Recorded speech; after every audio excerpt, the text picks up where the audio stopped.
Hello, everyone. Happy Thursday. Happy Thankful Thursday. Welcome, welcome. I'm just going to give a couple of minutes for some folks to hop on.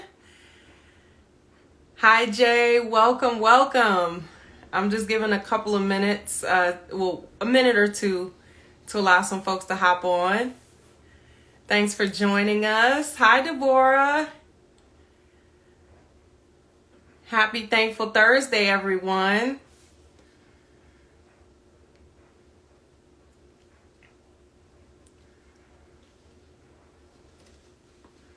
Well, hello.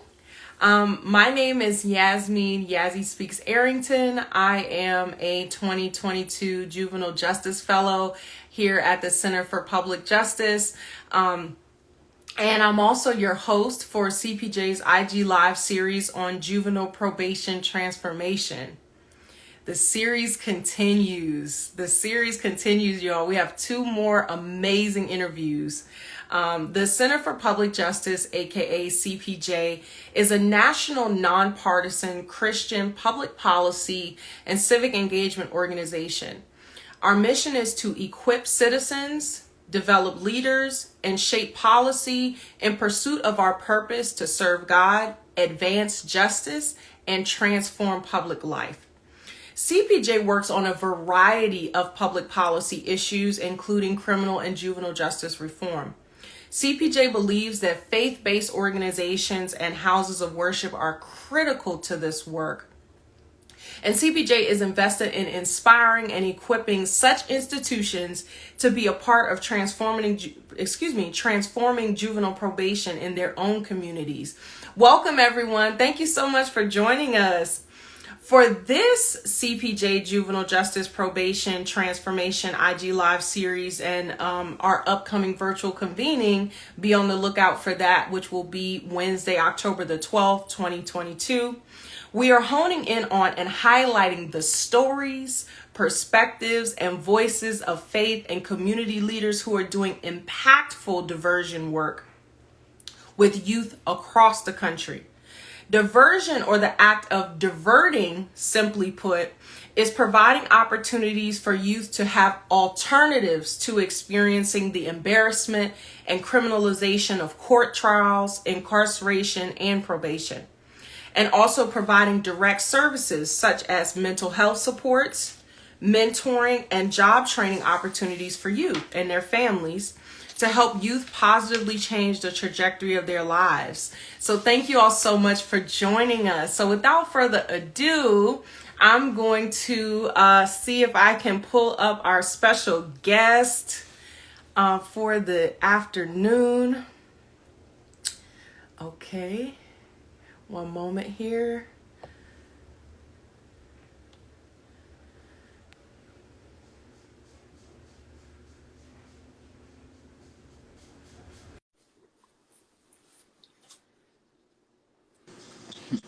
Hey, how you doing? Hello, Jay. How's everything? How are you? Good to see you. Good to see you too, Yasmin. Yes. Everyone, welcome. Please give a round of applause and welcome Mr. Jarris. I think I said that correctly, like Jarris, right? Mr. Jarris Charley, aka Jay. He is the career coordinator at More Than Words, which is a very successful and thriving and growing nonprofit organization based in Boston, which I'm not going to steal Jay's thunder, but More Than Words and Jay is our special guest today. And you all, it's an understatement. Jay has a very powerful story and testimony. And so without further ado, we'll just jump right in. You ready, Jay? I'm ready. Okay. Well, Jay, please tell us about yourself. Share your story with us. Where are you from? Where'd you grow up? And if you will, just share with us some of the various ways that you've been directly impacted by the justice and carceral systems. Oh, so first and foremost, I was born and raised in Boston, Massachusetts, in the Roxbury and in Dorchester. I grew up with my mom, my grandmother, with my siblings. My father was in and out of my life, you know what I'm saying? And I grew up in an area of poverty, you know, where a lot of people pretty much try to do what they can to survive, you know what I'm saying? Whether it's, you know, it's drugs or selling drugs or working or anything, you know what I'm saying? And growing up in those environments, I try to like stay close to like those close friends of mine, those I was considered family, to try to avoid, you know what I'm saying, going into the wrong neighborhoods and, you know, doing the things that we was doing. But of course, you know, growing up in those areas, you become subject to your environment a little bit. You grow up differently. You grow up a certain type of way with certain sets of rules and everything. And I stick to, like I said, I stuck with my friends, with my close friends and my family. Most of my friends I have is my mom. My mom was the only child, so I don't have really like uncles and aunts besides like my grandmother's siblings. And Mm-hmm. most of my friends I know all my life, and those are really my family members. I consider them family. As far as going to school, I got kicked out of school. I got kicked out of just about every school, especially in elementary school, middle school for like little things. I was just a stubborn kid, you know what I'm saying? So it was just like whether it was stealing, fighting, or threatening teachers, skipping school. It was just what I was into at that age. I didn't really have no. I had too much freedom. I would say had too much freedom, and I was like I said, stubborn. So I just did what I wanted, and of course, that led to like a path of pretty much going downhill. I wound up going to DYS at 15. Um, And for those who don't know, Jay, what is DYS? DYS is the Department of Youth Services. It's pretty much Mm-hmm. like a now system I got out here in Boston, Massachusetts. So I went to DYS at the age of 15, and that was like my first time catching a charge or getting case, and I was charged as a youthful offender due to the seriousness of my charges. So what a youthful offender means is I was pretty much committed to, or pretty much on probation and committed to the Department of Services to the age of 21. So Why, so from 15 to 21? I was in like DYS custody, and what that means, so from 15 to 17, I was incarcerated, and Mm-hmm. then once I got out of incarceration at 17, I was now on probation to DYS to the age of 21. And Okay.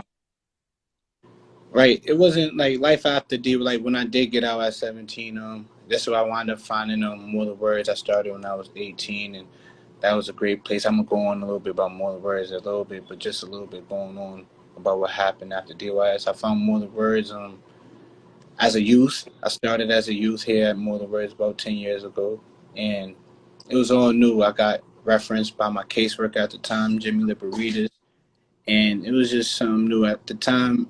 More the Words was up and coming here at Boston. It was just starting. I didn't really know too much about it.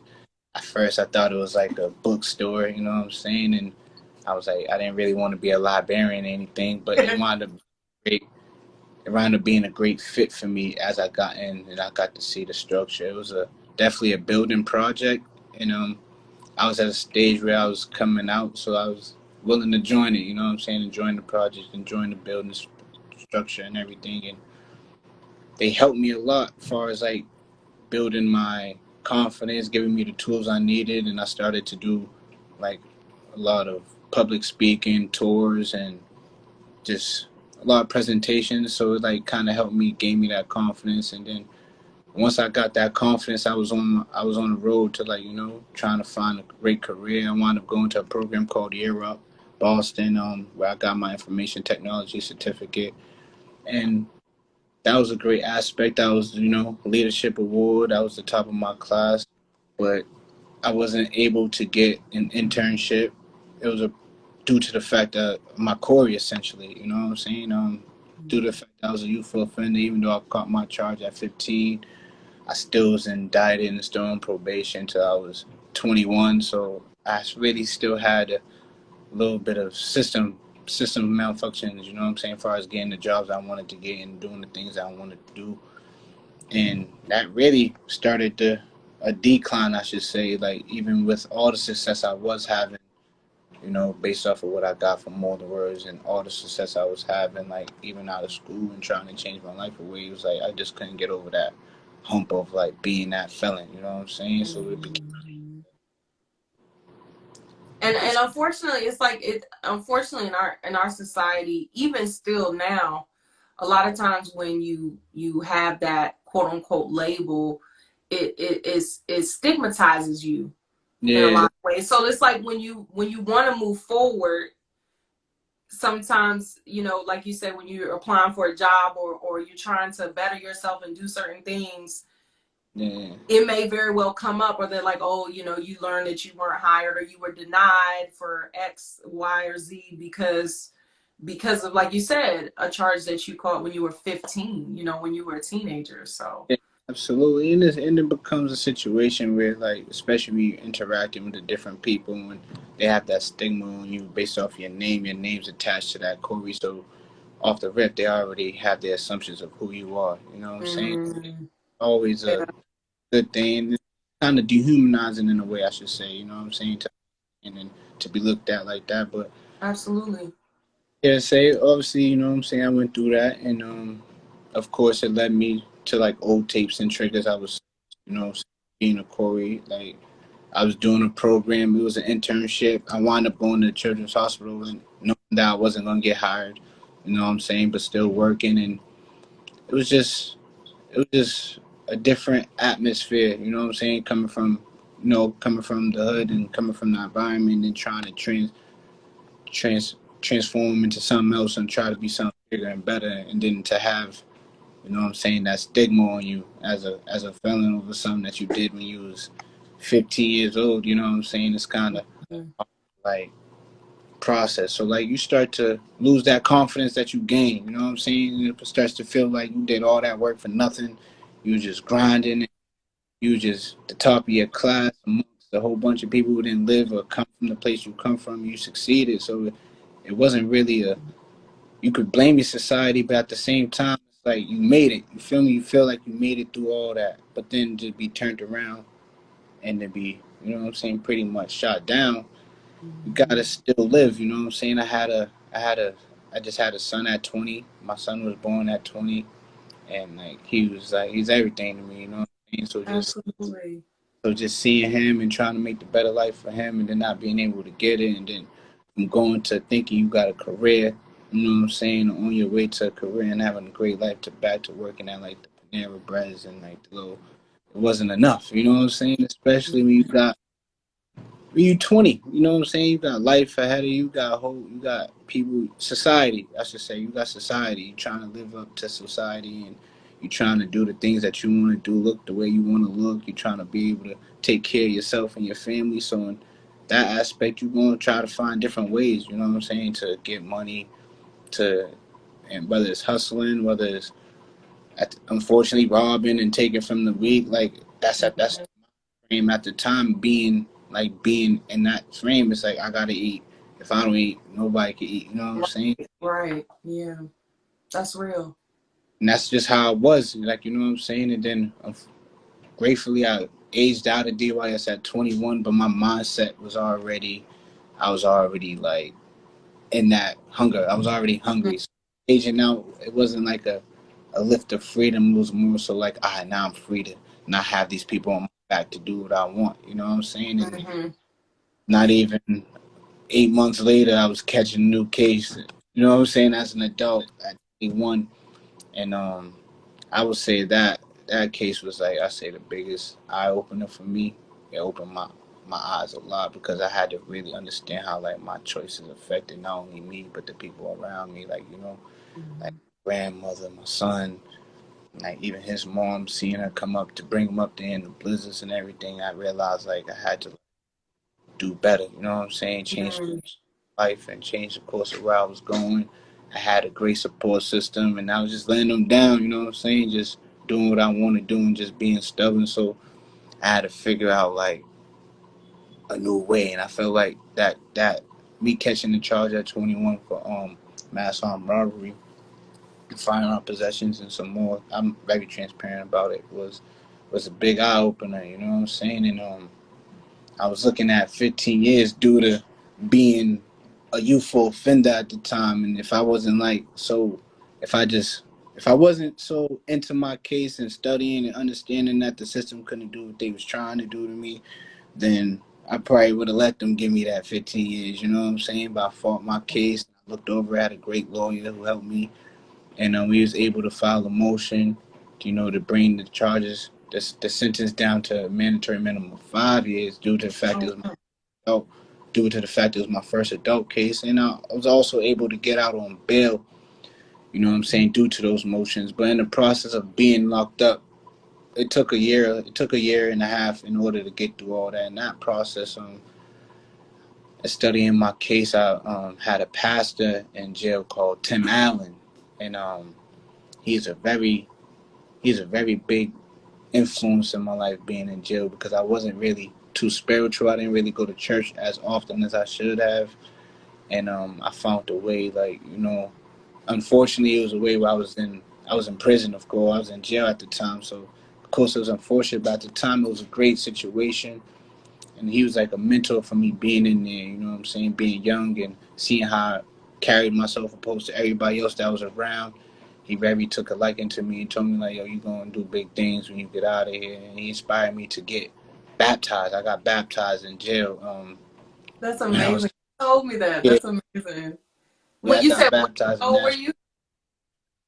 I was 21 in Nashville Street Jail, so I was I might have turned 22 at the time. It was during that time of being incarcerated for that year and a half.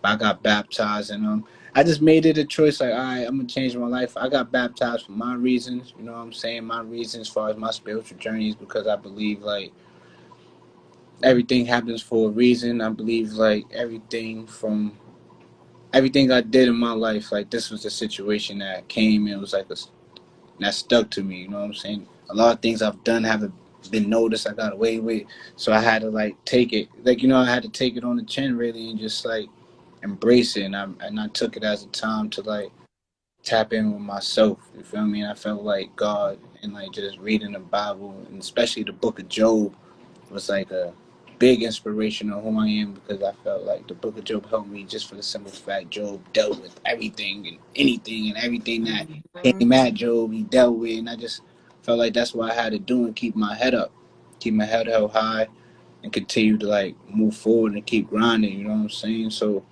from there, I made it that poor. Like, even if I wasn't going to be that, I'm still not the person to go to church every day. I'm gonna be honest with you. But even if I still to keep my head held high, and I use that as a metaphor to believe in faith. You know what I'm saying? Not to walk with my head down and know God's with me, and know that Absolutely. understand that everything happened for a reason. He's gonna be with me. So with that being said, I was able to get out on bail, and everything was good when I was out on bail. I was working. My life was changing. Like you said, I started to live on that course and that change in my life, doing the things I needed to do. But then I still had this. I was only out on bail, so I still had this charge. You know what I'm saying? I was still fighting, and I believe I was out for like a year and a half or so, and I had to go back in to finish up the rest of my 5 years. So I had to go back in for 3.5 years and finish that. And I went to Shirley, MCI Shirley, which is a medium security prison out here in Massachusetts, and getting locked up in there, I did a lot of programs and I did restorative. I did conflict, criminal addictive thinking, violence reduction, and I did a program called the CRA, which is like Criminal Academy for Recovery, and I also did a program which I was very ecstatic about, which was restorative justice, which I wound up getting my certificate in. And what that was is it was a 33-week program, but it was initially a program that was for people who was only doing 25 years or better. Mhm. So initially, when I didn't qualify for the program at first, but I still went in for my interview, and it wasn't just for, like, the good time, even though, like, good time was big for me at this time in order to get out. But I definitely went into the interview with the mindset of, like, I gotta get in here. And, like, as I sat there in the panel of, like, a whole bunch of people who's been in jail really for my whole life, you know what I'm saying? BB 20. Mm. They still, sat there interviewing me. It's like, you don't really qualify, but we just want to know, like, why you want to do this. And I just pretty much explained to them, like, I just want to learn. I see where my life is going, where my life is headed to, And the things I'm doing, I'm gonna be in here for this duration of my time. So I'd rather learn from the people who's been in here living it, who's been in here doing it. I'd rather learn from those people rather than just hear from somebody tell me what this is like, where it's gonna get me. I'd rather hear it from the monkey's mouth. You know what I'm saying? Not to say monkey, but you know what I'm saying. I'd rather hear it from the horse's mouth. Who've been there, And done that, right? The yeah, wisdom, yeah.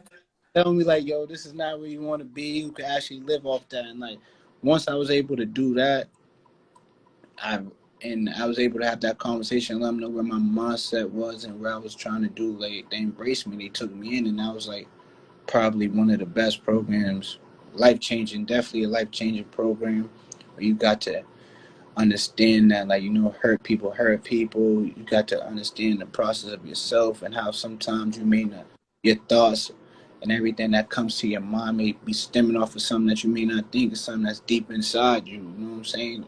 Past traumas that you may not even think. Where you wake up angry, you don't know why you're angry. It could be something like, you know what I'm saying. So I had to get the mindset of understanding what that was, who I was. So I had that program. You know what I'm saying? That was definitely like a great program that I actually touched base on, and which led to me to come back out here to More Than Words and do the work I do today. Awesome. Well, Jay, you're a natural. You've answered like 5 questions in just sharing your story. But there's just like so much in what you've shared, and so much meat. And I thank God for you. I thank God for your life, and that you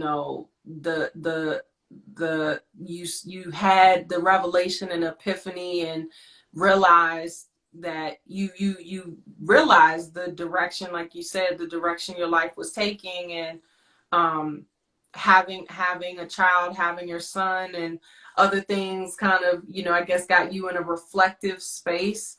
And then along your journey, you got baptized, and so you have a spiritual, you also have this spiritual piece that is playing a role in your life. And so now your life and all the things that you've been through is has come, so to speak, has come full circle, and you're able, of course, now to use your own life experiences, just like those men who you shared time with, and were able to hear their stories in the restorative justice program. And so now, now you're OG, and you're giving, you're pouring into young people. So thank you so much just for being open, and you don't know us, but just sharing your story and some of your journey. And I know that was just the tip of the, just kind of the tip of the iceberg. But I definitely want to also learn more about More Than Words, and learn more about the work that More Than Words is doing and that you're doing. So can you share with us, you mentioned More Than Words earlier, and that you learned about More Than Words through your case manager. How can you go back a little bit and then sort of talk about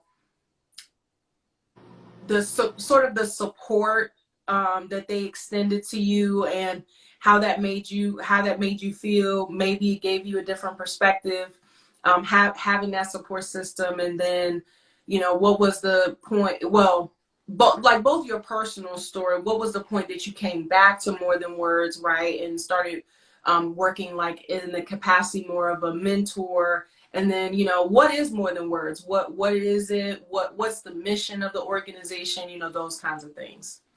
Okay, so like I said, More Than Words has been like a great support in my life, and even from when I was youth. But like I feel like when I knew, like, they initially, More Than Words, you start as a youth, you graduate, you go through the program, then you have that time frame where you're a youth. I was a youth, so I went through that process of it. I'm the youth, I got my 2 years. I went through a graduate panel, and I'll explain more about that as I explain about what More Than Words is. But what Mm-hmm. stuck out to me is, like, as an alum, they supported me like I was like 8 years plus, like until I was in prison. You know what I'm saying? And it was nothing like being locked up, and you know what I'm saying. You get a visit, and they're like, "Oh, Mr. Charley, you have a visit. And then you walk upstairs, you're like, who's visiting? Who's this? And then you bang. You know what I'm saying? Then boom, more the worst athlete. Like my boss today, you know what I'm saying? Like she's there looking at me, checking on me, making sure I got everything I need, making sure that my mindset's right. And this is at the beginning where I don't know how long I'm about to do. You know what I'm saying? So just letting me know that they're gonna be here, they got my back. Regardless, like you can't beat that. You know what I'm saying? You can't beat that support. You know what I'm saying? Not even some family members do that. You know what I'm saying? Not even some of your closest friends do that.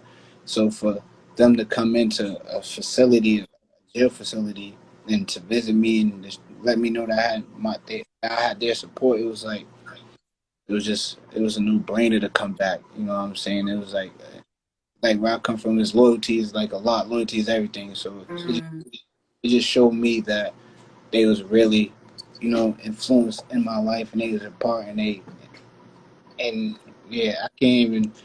They was just very great. And as They far were as with, there. They were there. they was there exactly. They was there. Amazing. When I didn't think anybody was, or when I was not even knowing anybody was when I wasn't there for myself. You know what I'm saying? When I had times of questioning who I was, like more than words was there for me still, because they still believed in my potential of who I am based off of the work I've done and based off of what they taught me, essentially. You know what I'm saying? And as far as the organization, More Than Words is a nonprofit that empowers youth ages from 16 to 24 who are system involved to take care of their lives by taking charge of a business.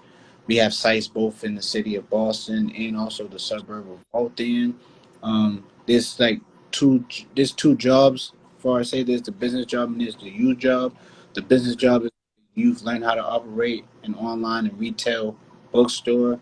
Youth work up to 20 to 30 hours learning all parts of the business, events, they do retail, they do warehouse, they do the truck. They have a whole bunch. They also learn a whole bunch of skills as far as like teamwork and public speaking. I was speaking about that. I learned as well. Last year they generated close to like $3.5 million in Wow. revenue.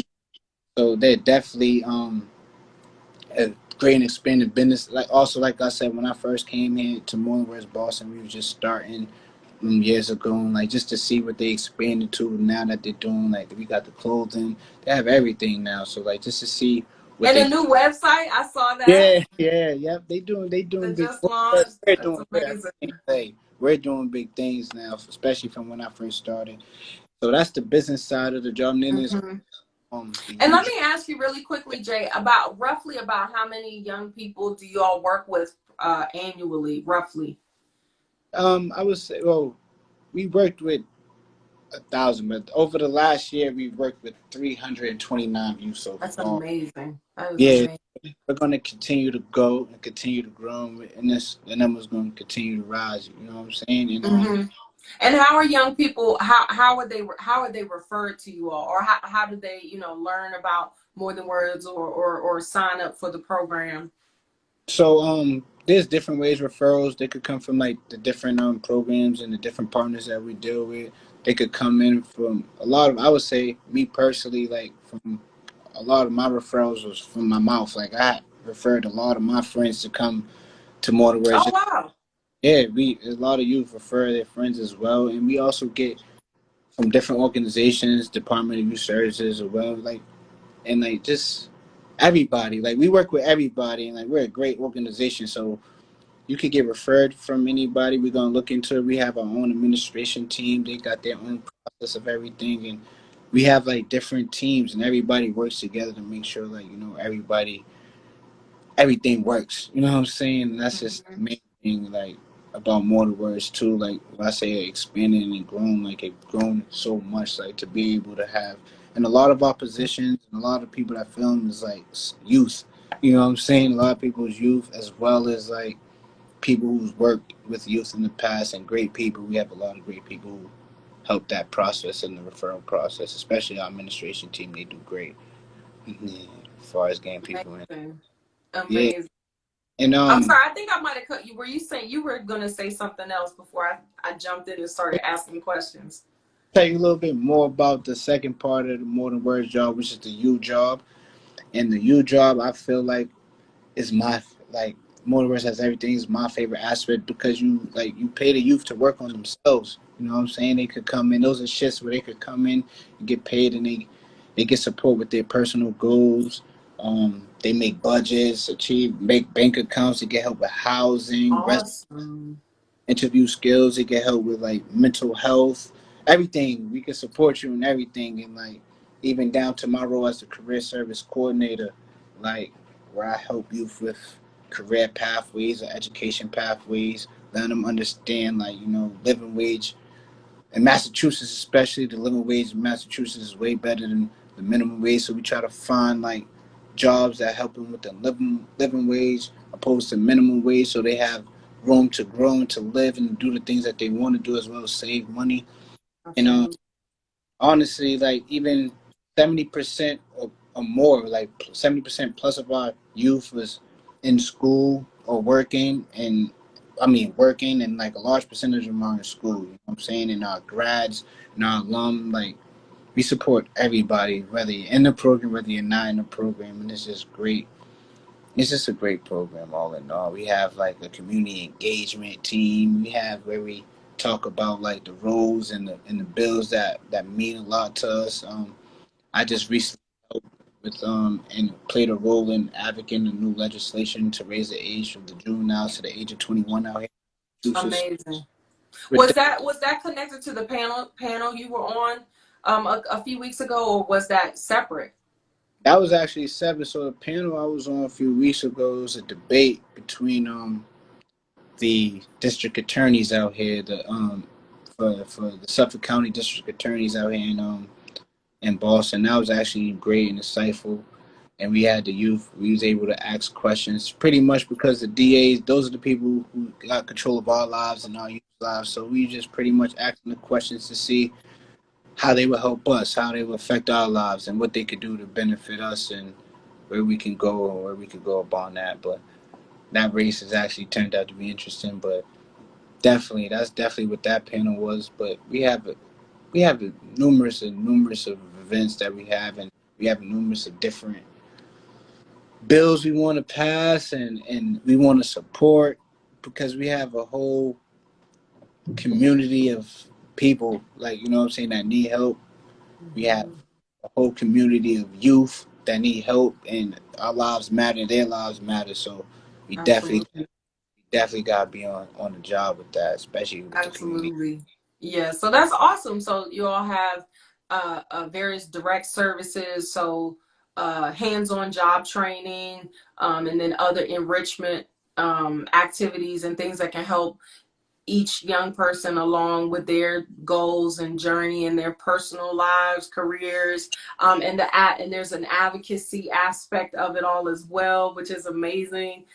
So Jay, in terms of your role as career coordinator, how is it? How is it for you working with these young people, and like and you can be honest, it's fine, like do you ever have someone that comes in that's initially not really into it, or they like may not take it that seriously, and then maybe you have a couple conversations with them, or just like the light switch comes on, like how is it for you working with the young folks? So with me, it's definitely a great thing. I like to use a lot of lived experience, you know what I'm saying? Because like I said, I was them. I was the youth 10 years ago in the chair, wondering who this person is telling me, and I got a whole bunch of problems outside of here, but like I pretty much use my experience as far as like the things that I've been through, you know what I'm saying? Because I'm initially them. I'm still them. I still go when I leave here, I still got the things I gotta deal with. I still gotta worry about. I'm still a black man, you know what I'm saying? In America, Hmm. you know what I'm saying? So I still gotta worry about those things. And like what I try to do is like let them understand like this is your life, you know what I'm saying? And like, oh, but this is your support system. Like this is a support system, and I'm very transparent with them about my story and why I'm still here to this day. And then it's when you see that somebody from 10 years ago, when this place wasn't, you know what I'm saying, as big as it is now, where they didn't wasn't able to provide the resources that they have now due to the lack of like resources, you know what I'm saying? But now everything, like when I used to have to try to get my, you know what I'm saying, license, anything, I had to pay for it on my check, everything, you know what I'm saying. Now it's like they support you, they help you with this, they help you with that. And it's like nothing could really stop you but yourself here if you want to succeed. I feel like I use my life to say that if I would have just tapped in with my support system, I probably would have never been in prison, you know what I'm saying? But that's where I would go into God, you know what I'm saying, and God playing his way. But I always try to let them know, like, this is your support system, and like, I'm back today, and I'm here with y'all today because of them. You know what I'm saying? Because me thinking I could do it on my own, me thinking I could go out there and make it happen, and then when I failed, I just took it as a fact. You know what I'm saying? I never got back up, essentially, in the sense of trying again in a positive on a positive route. I just stuck to what my environment taught me. You know what I'm saying? I went back to that. So just let them know that it's not easy. It's not going to be easy. It's not going to be peaches. You know what I'm saying? But this, you're going to make it through. And you don't have to go through what I've been through to get there because you're already here. You know what I'm saying? So that Yes. pitch I try to hit every time if I can, or I just try to be relatable rather than just tell somebody what to do. Yeah. And that makes a difference. I'm sure it makes a huge difference. Absolutely. So Jay, how does you've tapped on it already, but if you don't mind going just a little bit deeper, how does your faith, your own faith and spirituality, how does that play a role in what you're doing? Because I mean, essentially, you are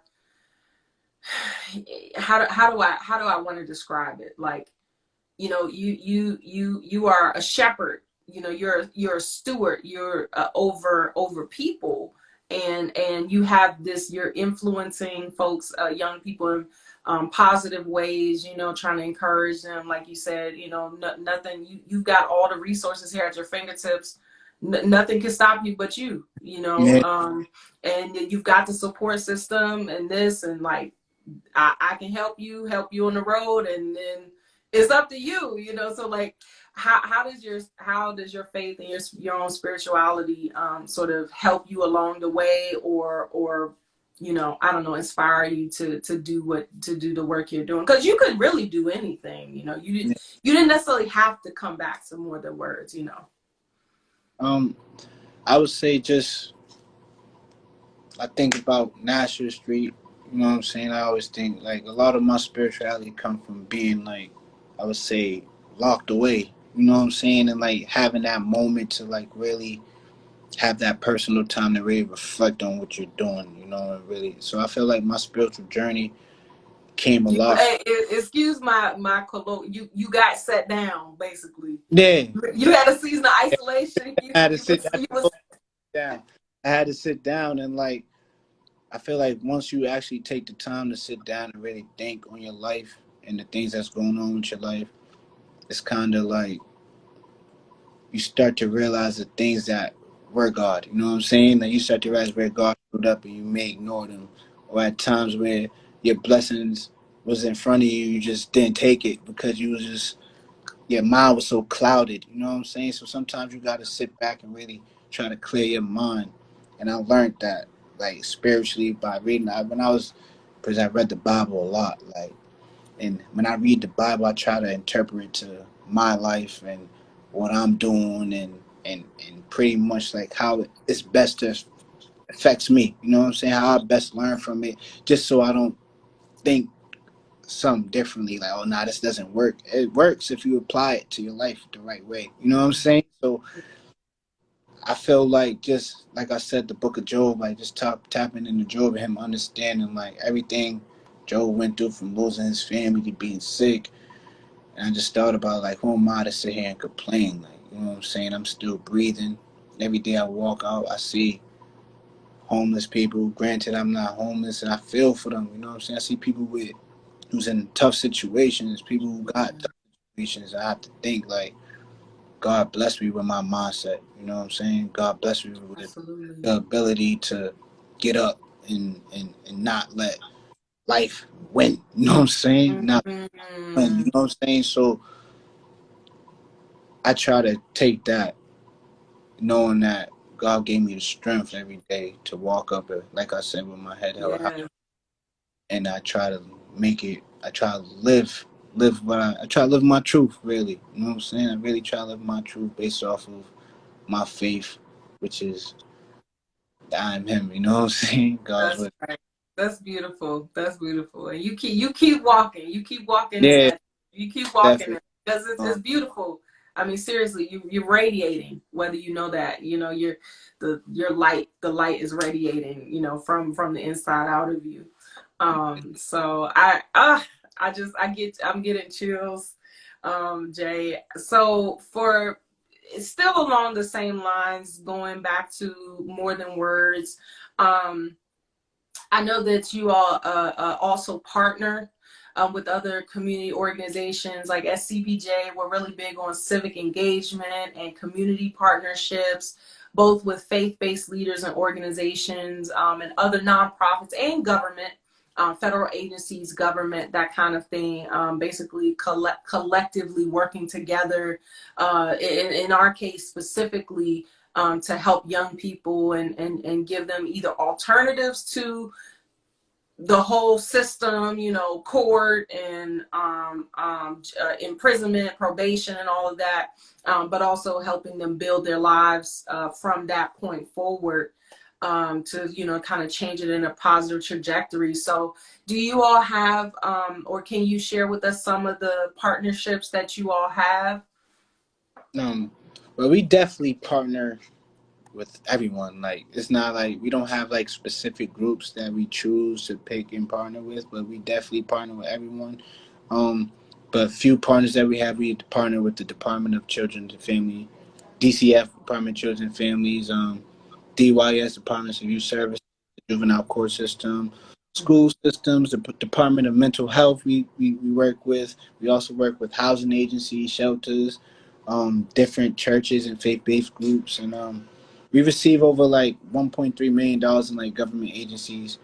I mean, 1.3 million dollars from government agencies who believe in the work we do, That's amazing. stabilize these young people. So like, we definitely work with everyone, and we just like even down to career service coordinator. We reach out to different organizations and different pathways to try to find jobs and try to partner. We let them know who we are, what we do, and that's how we do it. Hopefully, if everybody worked together, we could, you know what I'm saying, make big changes out here. So that's what we try to do, create change, and it starts with the youth, as always. You know. Absolutely, because at the end of the day, that's what it's about. It's Yeah, about serving them and helping them continue along their path.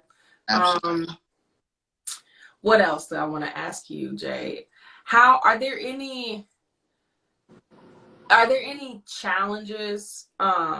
Like, what do you see as one or two challenges that come along with this work and or your role? Um, I would say some challenges would be like, you know, wanting. Sometimes you want for people more than they want for themselves sometimes. So that's definitely like a challenge because you want to see everybody win. You definitely Mm, want to see everybody win, especially when it's like like the outcome of what's going to happen. So it's like, oh, I'm trying to get you not to do this so you don't go there.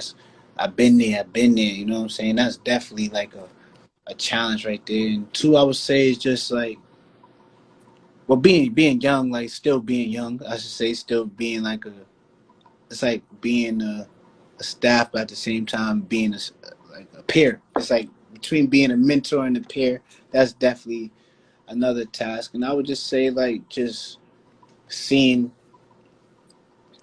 when the just seeing the pain on some people sometimes. Like when you see them coming in on a bad day and knowing what those days feel like based off of yeah. like you know what I'm saying. Mhm.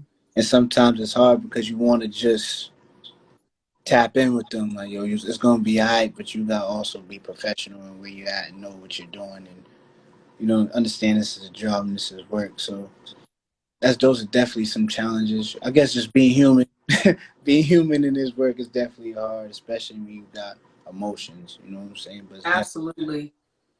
mhm. That's good. Jay, what advice do you have for anybody, like the everyday person? They may uh identify with a faith or religion, or they may, or spirituality, or they may not. But what advice do you have for someone who wants to get involved in diversion work, and or supporting young people in some type of way? And then also, where can we find More Than Words online, on social media, and also where can we find you? And if someone wants to help or get connected to More Than Words, how can they do that? Okay, so some advice I would say is to meet people. One, you gotta meet people where they at. You know what I'm saying? You gotta understand that everybody's human, everybody's different, and not the same method's gonna work on everyone. You know what I'm saying? Mm, First thing I would say, especially working with youth, you know what I'm saying, who come from different areas, different places, different backgrounds, different cultures, different everything. Like the way they grow up now is just different. Even from when I grew up, like everybody's different. So you gotta come at people human. You know what I'm saying? Understand that they're human, to speak as a human. Granted, your situation, if you're a person in power, or everybody's equal. You know what I'm saying? That's the only way to get the truth, the true meaning out of everybody. You know what I'm saying? To get the truth, where you come and you show them, like, yeah, I'm you. I'm a party. Or if you're not the person that can relate to their circumstance or situation, that you genuinely care. You know what I'm saying? Like, you got yes. some advice. And also, I would say some advice on life. I would say is just not to make permanent decisions on temporary feelings. Mm. Definitely, like, And that goes for anybody and yeah, everybody, right? was definitely something I had to really learn. That's good. Feel in the moment, you can react and do something that might change the trajectory of everything. You know what I'm saying? So definitely don't make permanent decisions on temporary feelings. And like far as More Than Words, we got More Than Word Youth.org. Definitely where you could reach in, you can learn everything you need to learn about us. Our website is absolutely amazing and beautiful. And you could also go on there to refer people. You could also come into the store. If you're in Boston, you could come into 242, either our Boston or our Waltham site. We take donations, we take everything. So if you want to donate, you could come in and donate. But we're really a big organization who's big on like creating change for our youth and making moves for our youth, so we could see people empowered and become successful. Definitely, we definitely want to see everybody be on success. And that's just my advice right there, and that's just my spill, really, honestly. And my handle is at lessons learned underscore J, and you can follow me on Instagram too. I'll tag it eventually. You know what I'm saying? But follow us on morethanwordsyouth.org. It's right there at the top. That's the Instagram handle, as you can see. And yeah, that's us. More words, man. Yes, yes. Thank you, Jay. Thank you. Is there anything else you want to share? Is there anything we didn't cover, or anything? Now, I just want to thank you for the recognition of our program, recognition Absolutely. on me, myself, and I like the things that you're doing. I want to send you your blessings and ask you to continue to do the work that you're doing. Thank you. And may God shed his light on you as well. And again, thank you. Thank you again for everything. And I appreciate this opportunity and this interview, and connecting with you has been great. Appreciate you guys. Likewise, Jay. Likewise. Well, this will not be the last time that we see each other. That we Absolutely. now. I'm a lifetime fan. I'm a lifetime fan. So when you as you continue on and doing more also the motivational speaking, and you're a natural. I mean, you're natural. The wisdom flows out of you. You've got a very how do I say, what's the word I'm looking for? A warm presence. Like people, you're warm, and people can, you have good vibes, and people can feel that. So let's stay in touch. Definitely everybody, please follow Jay. You said lessons learned Yeah. underscore Jay. Did I get that right? Okay. And More Than Words on Instagram, it's MTW Youth. Yeah. And they also have a page for their alumni also. You're getting by the way, you're getting a lot of love in the comments. Yeah. I see my mom on there. My mom always. Oh, hi, mommy. Hi, mom. And I saw someone, Lewis. It said, Lewis here. Hope you're doing good, Jarris. Yes, thank you. Yep. And Ice, I think I'm saying that right. Ice 0721 is giving a shout. Is that your mom? Yeah, that's my mom. Oh, she's a love you, my firstborn. And we got some other folks. I'm sure we probably got some folks from More Than Words. But anyway, Jay, thank you so much. God bless you, and you know, may the peace of the Lord be with you, and may He continue to shine His light upon you. And I will see you soon. Absolutely, blessings to you. Thank you again, Yasmin. Absolutely, Jay. Have a good. All right, my friend. You too now.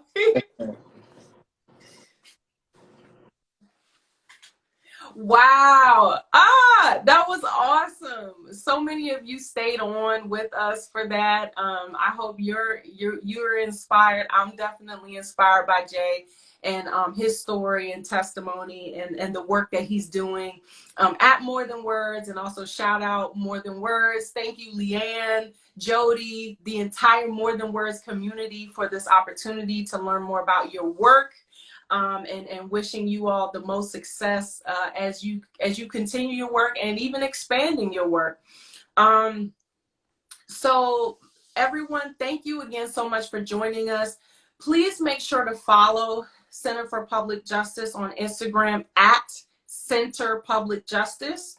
And then please join us for our last and final juvenile probation transformation conversation. It's going to be with Reverend Maurice Winley, aka Reverend Mo.